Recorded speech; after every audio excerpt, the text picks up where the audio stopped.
In 1935, our founder Francesco Illy realized that working with pressure was the key to making great espresso coffee. He understood that by reducing heat and increasing pressure, he could produce a rounder, richer, and more flavorful coffee. This invention and moment of pure intuizione is at the origin of the modern espresso coffee machine. Over 80 years later, data help us work with the pressures of serving 8 million coffees a day, climate change affecting our growers' land, and increasing competition on every corner. What's exciting is that with the right intelligence and energy to act, we can stay true to our ethics and responsibilities while offering the greatest coffee to the world. With Oracle, we can do magical things no matter what the pressures are. Please welcome Larry Ellison.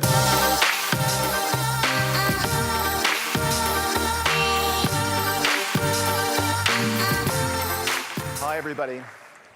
Well, this afternoon, I'm going to talk about the progress we've made with Fusion applications, the Fusion Applications Suite, a very large suite of applications where each application is engineered to work with each other. We spent the last 12, 13 years rewriting all of our applications for the cloud.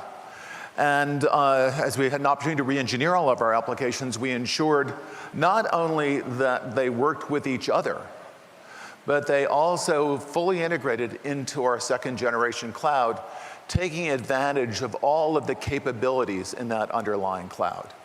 This makes it different than any other cloud application suite. We actually have two suites of cloud applications, both of them engineered specifically for and written specifically for the cloud, both Fusion and NetSuite. I know Evan Goldberg's already talked a little bit about NetSuite at OpenWorld, and I'm going to talk a little bit about Fusion. Now, the combination of Fusion and NetSuite makes Oracle the overwhelming market leader in cloud ERP. In cloud ERP, we have combined about 25,000 customers. In second place in the cloud, in ERP is Workday, and these are Workday's numbers. These aren't my numbers for Workday, these are Workday's numbers for Workday. They have a few hundred cloud ERP systems. So we have a really large share of the market in cloud ERP, and we're actually increasing that market share over the last couple of years. We've also passed Workday in number of HCM cloud customers. So we're actually now not only number one, but it's very close. I mean, in that case, it's very, very close. In the case of ERP and between Oracle and Workday, it's not remotely close. But we're also number two. We're number two in customer experience behind Salesforce.com. We are Salesforce's primary competitor in cloud sales automation. We are Salesforce's primary competitor in service automation. We really have the most complete suite for front office and back office, all of it written specifically for the cloud, and all of it taking full advantage of the underlying Generation 2 cloud capabilities that it's built on. We just have more applications, more features, more functions than any other suite of applications in the cloud or on-premise.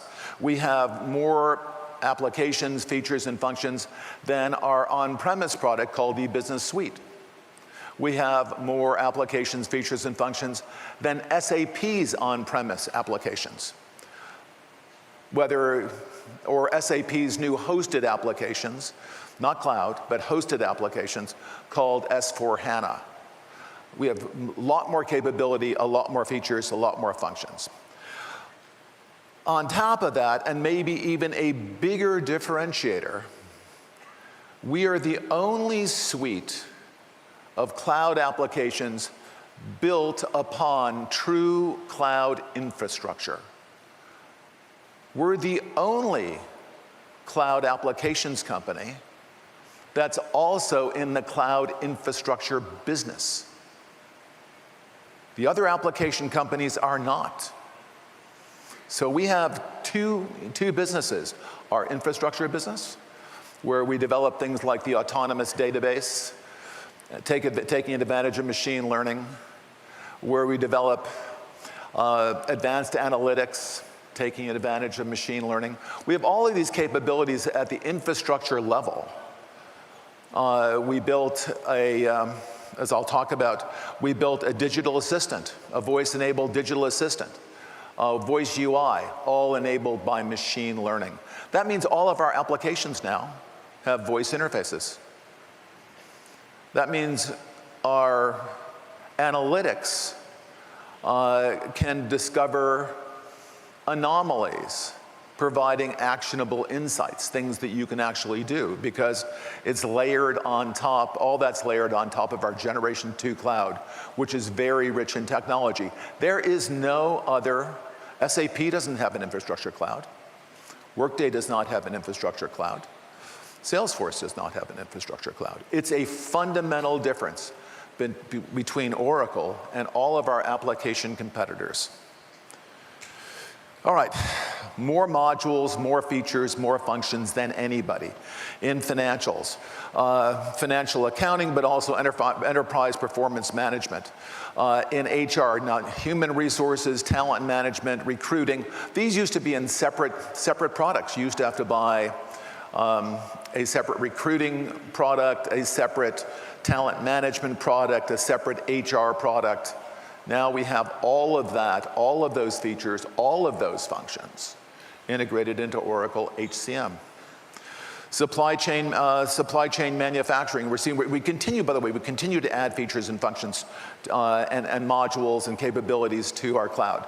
In manufacturing, we started out with discrete manufacturing. Well, today I'll be announcing that we're adding process manufacturing and mixed mode manufacturing, a combination of discrete and process. Project manufacturing. All sorts of additional capabilities continuously added to our suite of applications, and all sorts of technologies added to our underlying infrastructure cloud. Like the applications are just now in the process of being moved to the autonomous database. As we make our database better, as we make it more secure, as we make it faster, the applications automatically inherit all of those capabilities. There is no other application supplier that can offer that. When you want to extend our applications, our infrastructure offers you a comprehensive development environment, not a simple tool for extensions, but we give you a complete development environment. You use the same development environment when you make an extension to our applications that we use when we build the applications. All of the testing facilities, all of the source control facilities, it's a complete IDE. Nobody has this other than someone in the infrastructure business. Amazon has that, has development environments. Microsoft has development environments. Google has development environments, but Salesforce doesn't, Workday doesn't, and SAP doesn't. All right. By the way, all of these applications that I'm showing you on the first page, all of them we built from scratch over the last 12, 14 years. Built from scratch and aimed at the cloud. Now, field service, for example, is one we bought. It was called TOA, a brilliant development team in Europe. They had the best field service product. We went out and acquired it, but we didn't stop there. That engineering team has now been moving the TOA product to our Gen 2 cloud. It will be among the first applications using the full capabilities of the autonomous database. It's now running on the Gen 2 cloud. So when we acquire an application and we decide that's strategic, like field service, we then invest the necessary engineering to make it run on top of OCI, to make it run on top of the autonomous database, to give it a voice user interface with our digital assistant, to take advantage of machine learning, to take advantage of the analytics cloud. We integrate it with all of the underlying technologies, which gives us, again, a huge competitive advantage. So field service works with Fusion accounting. They work together, and they use the same technologies. They're engineered to work with each other, and they're engineered to work on top of and fully exploit under our Gen 2 cloud technology. All right, so because our Fusion applications are built on our Gen 2 cloud, and our Gen 2 cloud is secure, the database is secure, the cloud is secure. You know, we have those perimeter control computers I talked about on Monday. There is no human labor, so there's no human error in our database. Our applications are built on a very secure Gen 2 cloud, but the applications themselves have their own kind of security. So it's multi-layers of security. At the core, we have hardware that keeps perimeter control computers that keep anyone from intruding, that keep threats out, and if threat gets in, keeps the threat from spreading. We have the autonomous database, which automatically tunes itself, that automatically patches itself without downtime. That means if we put in a database patch, your application is not down. Your application is not down. But the applications themselves will check anomalous things. Again, we have machine learning built into the application that we use for security. So we find an anomaly that Safra Katz has just logged on from the Ukraine at 4 a.m., and she wants to take a close look at our financial results the day, 48 hours before we announce them. She's also online with her broker. So we think, no, wait a minute, no, I don't know. I saw Safra at the office today. I don't see how she got to the Ukraine, even though she does use a private plane. And so I don't think that happened. Yeah, I don't think that happened. So we have security at the applications level as well that take advantage of machine learning to find those data anomalies. Excuse me. I would just like to take a moment and say how much I miss Mark Hurd, personally. And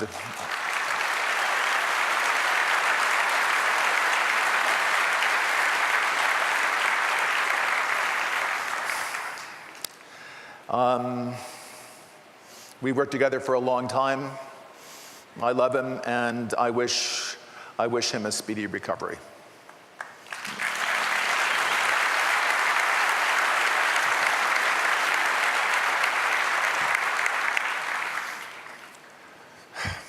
Okay, I don't have so many friends that I can afford to lose any, so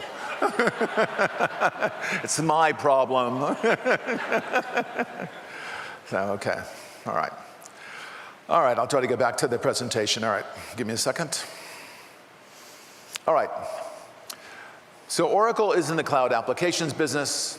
Oracle's in the cloud infrastructure business. Very, very interesting. Let me tell you, when we acquired NetSuite, NetSuite, it turns out, had this multi-tenancy capability built into its applications. Well, that's not the right place for multi-tenancy capability. When you put multi-tenancy in the application, it creates a huge security problem. Though, if that's the only place you can do it and you're in the cloud, you have no choice.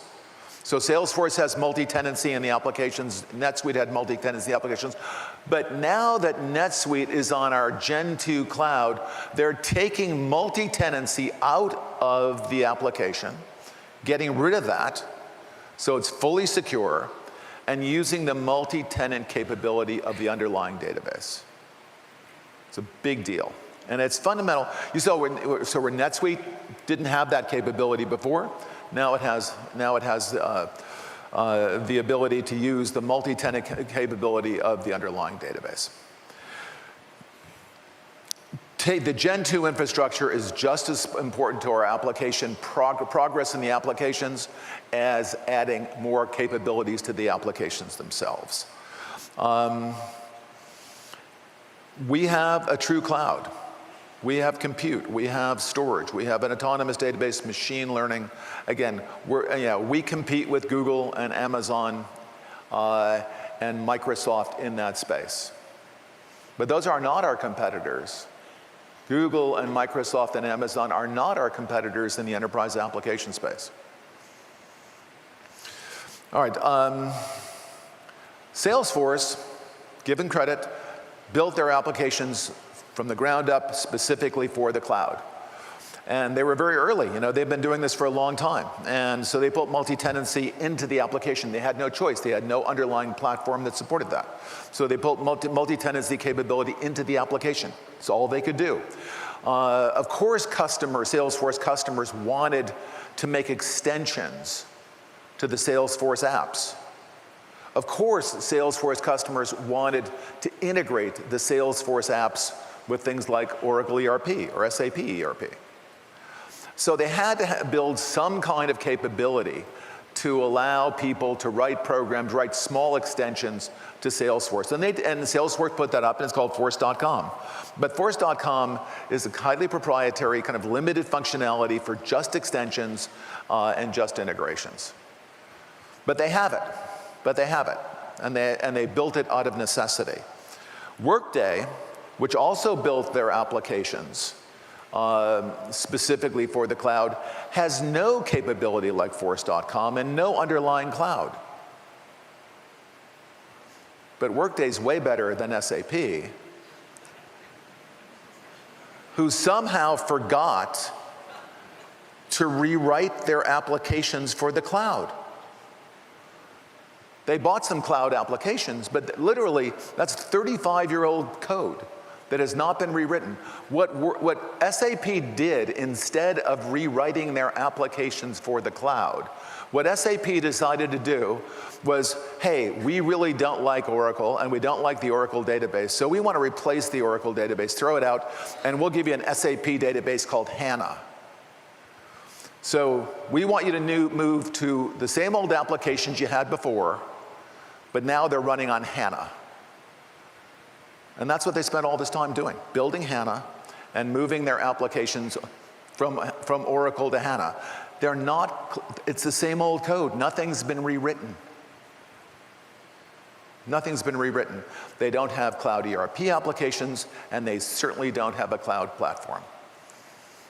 We think that's a huge opportunity for us. Thank you, SAP, for doing that, actually.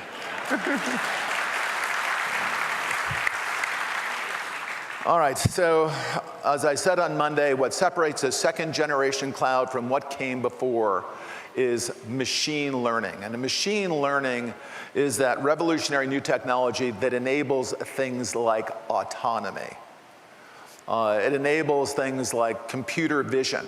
So not only does the computer take a look at you and see you and say, let you use your smartphone, but the computer will talk to you, you can talk to the computer. So it enables modern voice UIs.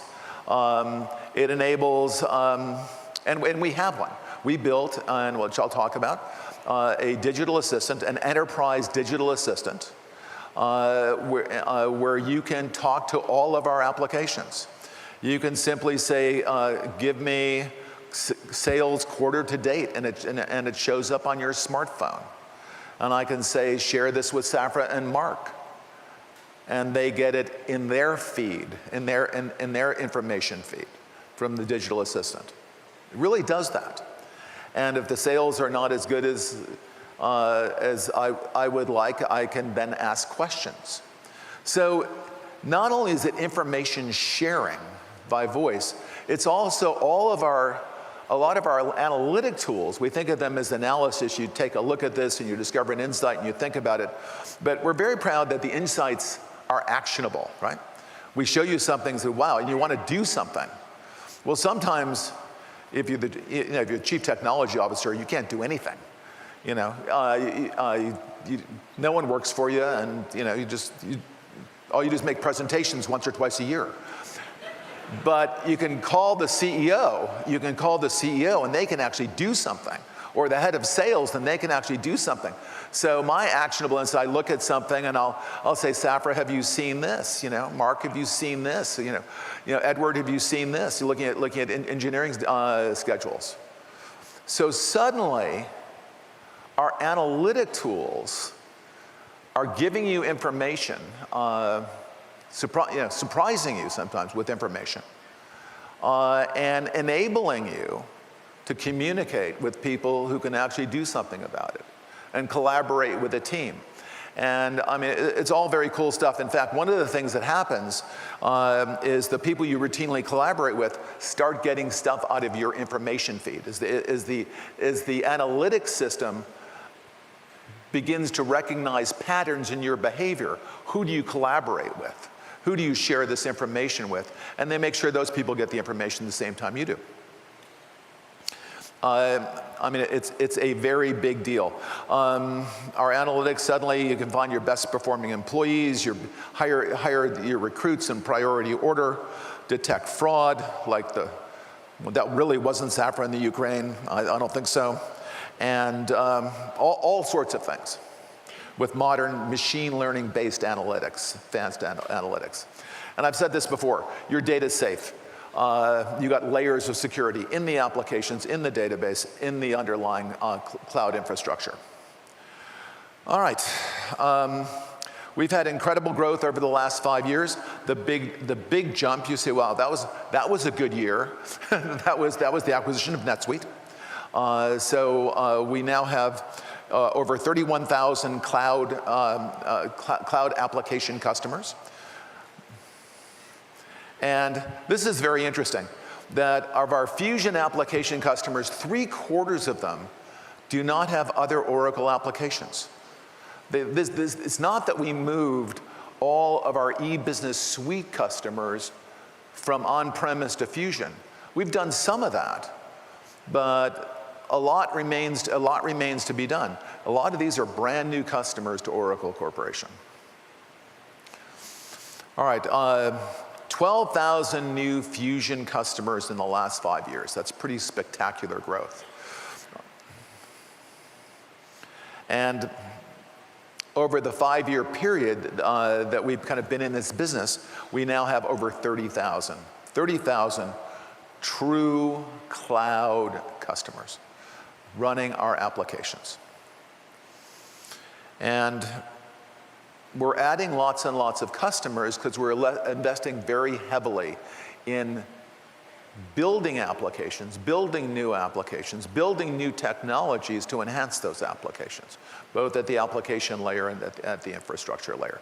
So we've doubled the number of cloud apps over during that 5-year period. We have twice as many as we used to. Okay, lots and lots of customers. It's very interesting that Ferrari is listed above Ford. Of course, Ferrari is a much higher volume car company than Ford. You could tell it was a 1%er who made these slides. What can I say? The interesting thing is my favorite car happens to be a Ford. It really does. It's called a Ford GT. Not a Mustang GT, a Ford GT. It's even more of a 1%er car than the Ferrari.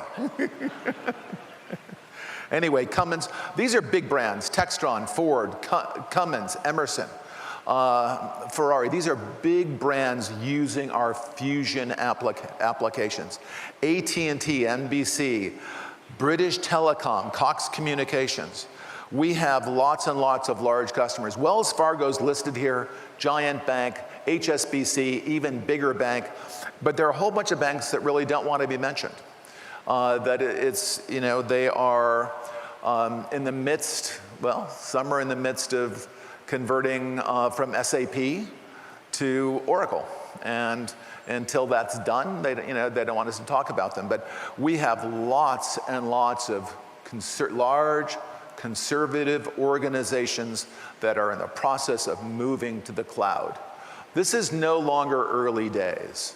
This is a period we're seeing a sudden acceleration as we see customers wanting to modernize their systems, wanting to modernize their business practices, moving from older systems to modern cloud systems. And again, we think just is a gigantic opportunity for us.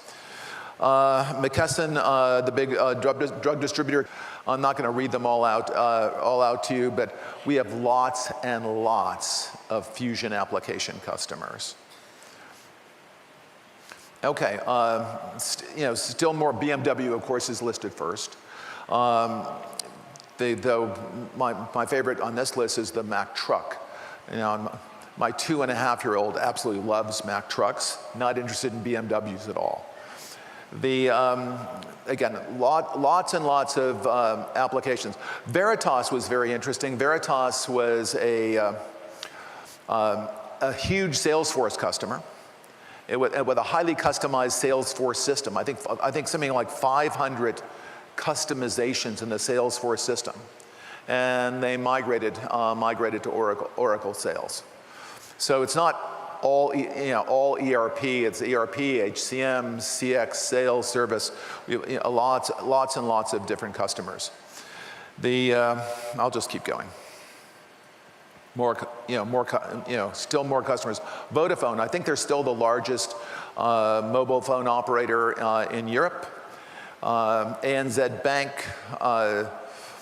again, huge number of customers. Bimbo, if you had an English muffin for breakfast, I promise you Bimbo baked it.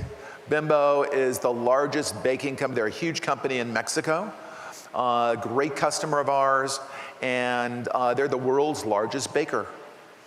So I had an English muffin for breakfast because I'm so grateful to Bimbo for running our stuff. And Duke University and Stanford University and all these other places, the University of Wyoming. Okay. This is interesting. These are some of our SAP replacements. Siemens Nixdorf, right in the heart of Germany. Santander, very big financial services, very big bank. Cox Communications, Major League Baseball. So the rate at which these systems are going in, the ability to get, from the time you sign the contract to the time you go live, is not lots of years. Now it's lots of months. It's a big difference than the systems that came before. Even our systems, this goes in much more quickly for much less money than our earlier on-premise systems. In HCM, SAP replacements, at SAIC and Dish Networks, I can go, again, I'm sure you don't want me to read them all to you. Okay, product updates. So I said we started with discrete manufacturing.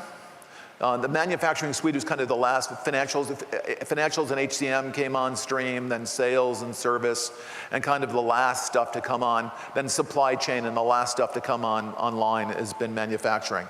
And we're just finishing filling out our manufacturing suite right now. We started with discrete manufacturing. That's like computers. Everything's the same. iPhone, perfect example. Every iPhone's like every other iPhone.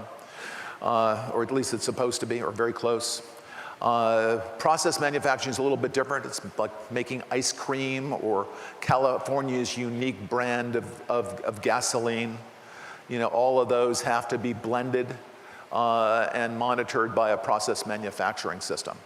And California has different gasoline than Nevada. So, I mean, you run different batches. You have low sugar chocolate chip ice cream, and you have regular chocolate chip ice cream. So, same thing. We have process manufacturing. We have project manufacturing. Project manufacturing, something like a school district orders computers from Dell, and they take a lot of stuff out of it to get the lowest possible price. And they come up with a configuration Dell doesn't normally make. They sign a contract. Dell has to change some things in their manufacturing line, and they run this batch. The Army makes the same thing from Dell, but now Dell makes a militarized version, but they want to change several things in the militarized version, and they have a project to do that. And we help that we manage the project as well as the manufacturing process. We manage both. Channel revenue management is simply the relationship between a distributor and the supplier. So let's say you distribute Dell computers, and Dell says, "Hey, I'm going to change microprocessors in this laptop, and I want to get rid of the existing inventory of microprocessors, so I'm going to cut the price by $100 on the laptop or $50 on the laptop. I have this promotion," and revenue management helps you manage that promotion to capture all of those laptops that you sell and make sure you get your $50 discount from Dell, who instigated the promotion. So just managing those processes. Mixed mode manufacturing. Mixed mode's interesting. I'll be quick. You blend the chocolate chip ice cream, so many chocolate chips, so much cream, so much blah, blah, but then, and that's a process, that's process manufacturing. But then you put the ice cream and you create ice cream bars and quarts of ice cream and half gallons of ice cream. And those are discrete products. So manufacturers have to do this mixed mode. People are saying, this is why I came to this presentation. I want to know about how hard it is to make ice cream bars. And what is the underlying technology for ice cream bars? It is mixed mode manufacturing. Now you know. Now you know. It is mixed mode manufacturing, and we do it. And by the way, other people don't, so it's good. So should sell a lot of it. The quality is built in. Some people get quality reports in the end, and they say, "Hey, I had this problem." We have with Internet of Things, we have sensors on all the sampling the blends in the process. Checking the machinery to make sure things are working smoothly. So if you have a quality problem, we discover it not after the fact, but while you're making the product. And you can, if this is your policy, you can stop the line, do root cause analysis, fix the problem, never ship anything that's bad. And we do that with a combination of our IoT and, of course, what else? Machine learning. All right, process manufacturing, new to Oracle, very important for our customers. Project manufacturing, I tell you, example, I want to create this new militarized version of a laptop. I have to have new casing. I have to find new suppliers. I used to have an aluminum case. Now I have this ruggedized plastic case. When I make this stuff, I got to track the costs by project and do all of those things. It's complicated, but we actually have a project management system in our application suite. We have a manufacturing system in our application suite. It takes advantage of both for project manufacturing, creates the tasks in projects, stripes the different supplies by project, does the right costing, the right accounting, and runs the project and collects when you actually deliver. And we also do this thing called percent complete. So you can actually bill as you deliver part of the project until you get the last bill when you're 100% complete. We can now automate all of that. We can now do all of that. Channel management is exactly what I said. Dell said, get rid of these laptops. I'll give you $50 back. Very important for the distributor to keep track of this. And what we do is we don't make Dell write you a check for $50. We just, in our accounting system, we say, okay, we sold 1,000 of these. So Dell, I'm lowering what I owe you by $50,000. So we just create a debit memo for that. All done inside because our manufacturing system is tightly integrated with our accounting system and our inventory system. And all these applications are engineered to work together. Accounting, manufacturing, project management. It's why it's so important to have a suite of applications where those applications are engineered to work one with another. All right, so we have some announcements. First announcement is CX Unity. We're launching CX Unity. We got our first customers who are AT&T and Shopback. And this is the idea. We're taking all of your customer information, whether it's inside of your internal systems, like there are orders from customers, service requests from customers, how much you build the customer, all of these things, information you have about the customer, opportunities you have with that customer in the sales system, all of this stuff that you have, and we're blending that with intelligence from a variety of sources, external sources. You can use Datafox, which is one of our sources, but you can use whatever you want to accumulate information about the customer and put it in one place. Thus the name Customer Unity, Customer Experience Unity. Okay, in fact, we've taken our own marketing system, our B2B marketing system called Eloqua, and we've integrated that with Datafox. So when you're running a marketing campaign, you suddenly get all of this Datafox real-time intelligence about that particular customer. So it's a greatly enhanced experience from what you had before without this intelligence and what you have now. Again, it's very important that our applications work together. One thing I haven't mentioned much about is the fact that Oracle's also in the data business. And we make that data available to our applications in the same sense that we make underlying technologies available to the application. So we make machine learning is there at the infrastructure level to be exploited by the applications. Data is there at the data level to be exploited by the applications. So you'll see us taking advantage of not only technology, but also information, data that's stored in our cloud. And this is very, very cool. It's a voice-enabled, it's actually our digital assistant that is automating our sales automation system. So again, once again, it's a blending of things. It's an example of our underlying enterprise digital assistant, that capability to talk to the system, and sales automation, but now the sales automation can be done by voice. And also you get the data from Datafox about the prospect, so you get information from the prospect coming in, into your sales system, giving you a notification. You can then respond to that notification, talk about the team, what your strategy is. You can even schedule a meeting. You can go in with the same voice interface and increase the likelihood of close of this one particular deal based on the information you just got, and you're simply talking to the enterprise digital assistant interfacing with our sales automation system, taking advantage of insights provided by data and our analytics. Okay, so you see all the pieces, again, all the pieces are designed to work together where the sum is greater, the total is greater than the sum of the parts. I mean, there's just tremendous synergies across technologies, across data. Human resources, event-based processes. This is in our applications. You might have, there might be statutory reasons you have a different process in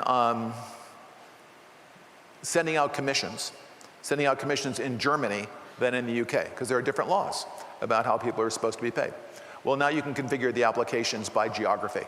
So you can have multiple processes in place inside of our HR applications, inside of virtually all of our applications. And they can be separated by a geography. Okay, we're going to pay commissions in Germany this way, and the UK slightly differently, at different times, let's say. We have 2 more weeks or an extra month in the UK, we don't have an extra month in Germany. Different lines of business, you have just different policies as to what you do. And so different lines of businesses can have different processes, different role, different people, what level they are in the organization, go through different processes to do the same thing because they're at a different level in the organization. They can shortcut some of the processes. You can now configure our systems to do that. As the processes change, there's a graceful way of informing people that the process has changed. If the process includes some things that are not automated by the Oracle applications, and you have to go outside the application to do something, it's still part of the process that you're informed about. It's visible to you in the applications. So all the stuff that we automate and you have to do, step 1, 2, 3, and 5, is in the process. But step 4, which means you have to, it could be a manual process. You might have to log on to a government system and file a tax return. We could do that automatically for you, by the way. That's a bad example. But you might have to, you might have to go in to the DMV and get your truck driver's license extended, and that's part of the, that's part of the process. And you get a different, you want to get promoted, and you're a driver, you want to get promoted, you want to drive bigger trucks, you have to go ahead and do this, that's part of the process. You have to go take a class, you have to do something like that outside. It's still documented in our process, even though we don't automate that particular component. It's all there and it's all visible to people. All right, technology. I've said this a few times, but it's very important. We're in both businesses, applications and infrastructure. And if you want to, data, though I think of data as kind of an extension of the applications business, you can think of it as somewhat discretely different. All of our applications, again, all of our applications are either running on or in the process of being moved to the autonomous database. One of the things, what's interesting is we have thousands and thousands of ERP customers. Each ERP customer has very different characteristics of the database for ERP. Some of them are small, some of them are huge. Well, the autonomous database will tune each one of those instances separately. No human being could ever do that. That would be ridiculous. But the autonomous database can. And there are lots of other benefits to the autonomous database. So everything's going to the autonomous database. All of our analytics are not kind of built, they're not part of the application. They're part of the application taking advantage of what's in our analytics cloud. You can extend the applications. I'm repeating myself, but you use the same tools that we use. We have a bunch of pre-built integrations. So you can, in our integration library, you can integrate our applications with SAP, with Salesforce, with applications some of us have never heard of. We have a large library of integrations that allow you to connect one application with another. I've mentioned our analytics. We have and I'll go into our analytics in more detail, the multiple levels of security and, of course, the autonomous database. All right, our analytics, very proud of these. The Oracle Analytics Cloud is in the Oracle Public Cloud, and a set of tools I'll describe. We also have an analytics server, for our on-premise customers, and we have specialized analytics that we've implemented directly on top of our Fusion applications. So we've actually taken our analytics technology and built this thing called the Fusion, and I demonstrated it last year, the Fusion data warehouse, directly on top of our Fusion applications. All right, so we have our traditional analytics, self-service analytics, where we compete with a lot of things like what Salesforce just bought Tableau for self-service analytics. But maybe the most exciting stuff we have, I like it all, but maybe the most exciting stuff we have is stuff that's intelligent, the stuff we built with machine learning, the ability to gain these insights for it to look at the data and discover patterns in the data that might be a little difficult for you to see. Discover outliers and anomalies and all of those things that a computer can do better than human beings. All right, so I mean, clearly we do dashboards, pixel perfect reports, and they literally are pixel perfect. You have complete control of every pixel. We have data preparation tools, visual data preparation tools that make it easier for you to cleanse and transform your data. We have voice interfaces and chatbots and natural language interfaces. We have one click explain which will allow you, if the analytics system discovers a correlation between data in column 1 and data in column 2. And they'll explain it to you in natural English. They'll tell you exactly what it is. No PhD required, but as the slide says, if you have PhD, it's also great for you. We'll let you, bring your own models or develop your own models and train your models and do all of those things with our tools. Okay, so open connectivity. Our analytics analyze data from any source, I mean, obviously the Oracle database, but also the Mongo database and the block storage system and AWS's block storage and Microsoft's block storage, Azure. We will look at all of your data, Hadoop data. It doesn't matter. We really can look at any data source. We're data source agnostic. And we then let you mash up that data, combine that data any way you want to, and look at the results of the mashup. In some cases where we know the semantic model, we understand the data a little better. Like in Fusion applications, we really can. It's very, very easy to use. It's really easy to use. We understand the semantics. We can tell you a lot about the information that's there with very little effort on your part. Okay. All right, data preparation. We have a visual tool for ingesting, cleansing, and transforming data. Ingesting used to be, a couple years ago, was known as loading. Loading is not nearly as cool a word, but actually there's a reason to change it to ingest because a lot of it is telemetry based rather than you loading a file. It's a little more complicated because now you got all this IoT information flying off sensors into the system. So it probably was right to go to a little cuter word that had broader meaning. Okay, so we have a visual system that allows you to do that.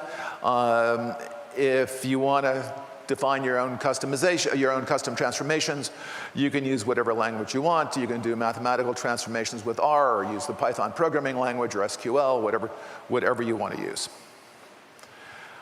Lots of visualizations are built into this. We're especially good, I think it's fair to say, we're especially good at geospatial, both visualizing the geospatial data and quickly and running very, very fast on geospatial data because geospatial is native to the Oracle database. If it's an Oracle database, we actually can just function ship. We just send the query directly to the database. It will produce all the data we need to populate the visualization, so it's very, very fast. This is an example of visualization, and this is kind of comparing GDP to government income. And I'll go back and look at it. Actually, it's easier for me to read back here, kind of, but I think I know the data. The interesting thing is, in every case, the government income seems to be growing a little, on average, a little faster than GDP, except that the yellow bits, and the yellow bits are in China and India, where the economy is actually growing faster than the size of the government, which is interesting. This is looking at discrete sales transactions and plotting out the individual sales events and then grouping them together to say, some of it's high tech, some of it's public sector, where is the revenue coming from, and giving you a map. This is the DC Metro showing passenger flow on different lines in the DC Metro. This is interesting. This is FIFA World Cup, and it showed just how dominant the United States was. Turned out it was a very, very popular television event, in spite of the fact that the USA was so dominant, and had, I think second most number of average goals was 2. The French, the Germans were averaging 2, and the US not quite double, but close to double that. I mean, it was kind of extraordinary, and you can single out a particular player or a particular size of transaction or whatever you want to, and call that out too. Okay, this is something like our show floor, and this is kind of showing you the map of the show floor, and analyzing, you know, how much of it is smartphones, how much of it is other advanced devices, and kind of breaking down, giving you a visual analysis of what the show floor looks like. Okay, and of course you can do regression analyses and all sorts of fancy statistical functions with the data. I mean, that's not the hard part. The hard part is usually finding the data. Okay, AI-powered analysis. Ask whatever you want. You know, machine learning and natural language interfaces on everything. Uncover hidden insights and actually take an action. Communicate with someone on your team, share the information with someone on your team. The AI, the analytics system will actually notice that you're asking for this kind of report, this time of month, this time of report, this kind of month. And as you start to, and the AI system will notice a pattern in your behavior for requesting reports and intelligence and alerts. And you won't have to ask for them again. They'll simply show up in your feed that time of month or that time of the quarter, again, without asking. And if you collaborate, you know, I'm collaborating with Mark and Safra and some other people. The people I collaborate with around this kind of data will also get that in their queues. Of course, they don't want it. They can say, don't send me that anymore. But that's how the system adapts, remembers what you asked for, gives you the information again before you even have to ask, and allow you to collaborate with your peers so you can take action on these insights. Okay, so the natural language voice interface and natural language processing, we support 28 languages, which is a lot. All of this stuff is integrated into the Oracle Digital Assistant. We have our own digital assistant, but we interface to third-party messaging systems also. I mean, you can, if you prefer, you can use Alexa, or you can use Slack, or you can use Google Home, or you can use Microsoft Teams. You don't. We actually went to our own digital assistant because we had to train it on a really different vocabulary than, let's say, a consumer device would have. Turn on the lights, raise the shades is very different than give me days sales outstanding for this product. It's a very different thing that the digital assistant has to understand. It's a very different vocabulary, a different set of contexts. And as we had to train the digital assistant, it turns out that the training for the consumer devices, while very good, was not adequate for our needs, where we have very different vocabularies in business, in manufacturing, on the manufacturing floor, in aerospace engineering. Lots of different vocabularies that we have to support that the consumer devices don't necessarily have to support. All right, data enrichment. We will actually give you recommendations. We'll show you correlations. We'll give you recommendations. We actually can recognize just by looking at the data what kind of data it is. We can tell an address. We can tell a social security number. We can tell a credit card just by looking at the data, a column of the data, and you can tell it what it is. So we understand the semantics just by looking at the data, which can be very helpful. I mean, I think we'd all like to go out and find every instance of social security cards, every instance of credit cards, to make sure that that data is masked or obscured and secure, always encrypted, and be very careful about that. The system can help you. The system can help you do that. Again, I've talked about hidden insights. The great thing about this system, it has kind of business user level and the data science level, as both of those both levels of user are supported. It will again show you correlations between columns. It will show you outliers and anomalies. It will do all of those things just by looking at the data. You don't have to specify models, algorithms, do training, do any of that stuff. However, if you want to, we support that too. Again, I think I've said this, it all gets personalized. It knows what you look at, it knows who you collaborate with, the system learns who you collaborate with, the system learns what information is important to you, what information you keep looking at, and it sends you that information on your smartphone as a daily feed. You always are getting some set of information about the business, the part of the business that you particularly care about. Thousands of customers in the cloud. These are not our on-premise customers. We've got thousands and thousands of customers in the cloud. I'm certainly not going to read that slide. You know, that would be madness. Okay, Fusion Analytics, the analytic data warehouse. I demonstrated this last year. So we automatically take the data out of Fusion and put it into the autonomous database, and we have pre-built reports. I'm going to try to go through this quickly. And we have, on top of the data warehouse, we have all sorts of reports and analyses built on top of it. Works on your mobile device, of course. We have key performance indicators, dashboards, role-based security. And the really cool thing about this is it doesn't have to be just Fusion data. It can be Fusion data plus whatever other data you want to mix with it.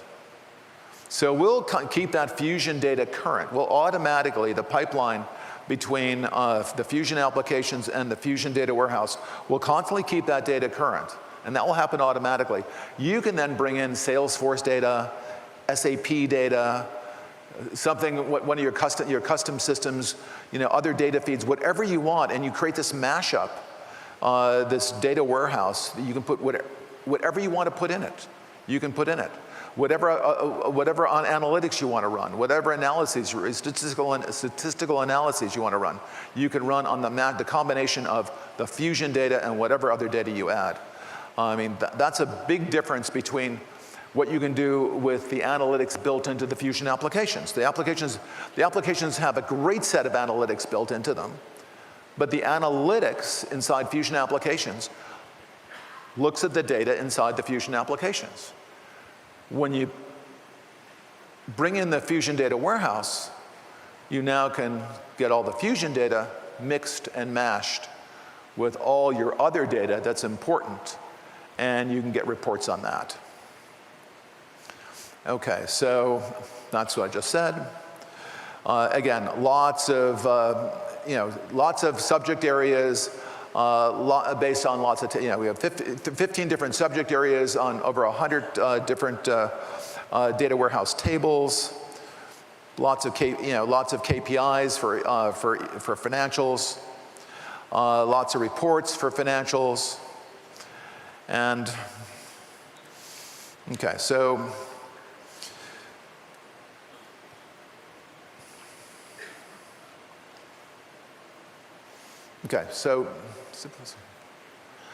again, these are the integrations. I've said this already. These are all of the integrations you can connect the Fusion applications to SAP, to Salesforce, and so on, directly out of our integration library. You use the same tools. We use.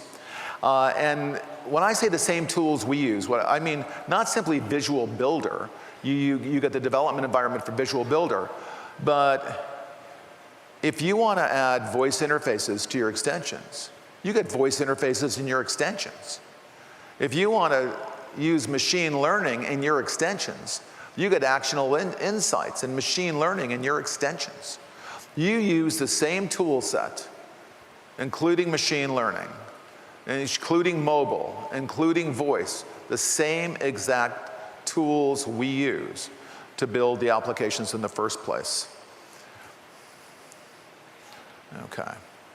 The digital assistant, again, It's extensible. The digital assistant, I think there's the complete list of interfaces. You use our digital assistant, or you can, if you prefer, you can front-end it with Alexa or Google Home or Siri or whatever else. Okay. Obviously, it's all mobile.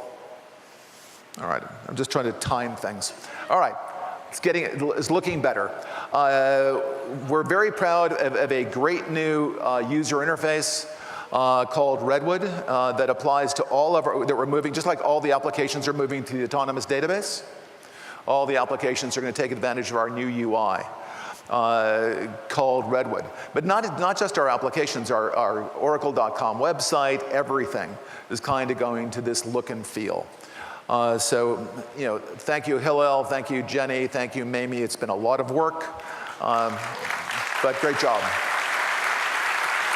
Great job. Okay, I don't know if you can see those, but in the upper left, that's the new website on a PC. That's the new website on a mobile phone. Okay. All right. The application security. Secure by design. I've mentioned several times, can't mention it too often. Application layer security, database layer security, infrastructure security. All right, I got a few more references and then I'm done. Okay, so Veritas, again, replaced Salesforce. I was wrong, I said about 5,000 customizations. Veritas had over almost 10,000. That's mind-boggling, actually. 10,000 customizations in a cloud system. We swapped them out.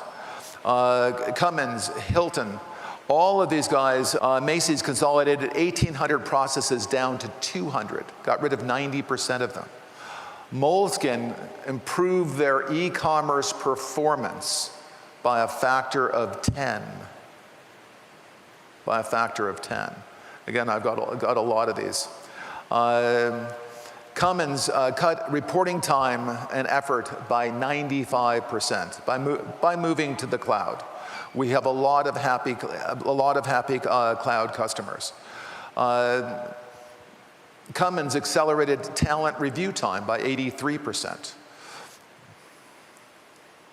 What are some other interesting ones here? AXA Bank achieved a dramatic improvement in data accuracy. Western Digital reduced number of suppliers by 50% by getting getting rid of suppliers who are not performant.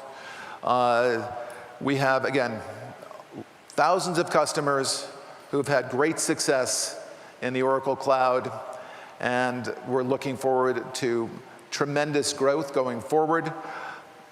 Orange reduced customizations from over 500 to 0 as they moved to the cloud, and it allowed them to cut a third of their costs. I'm done. Thank you very much.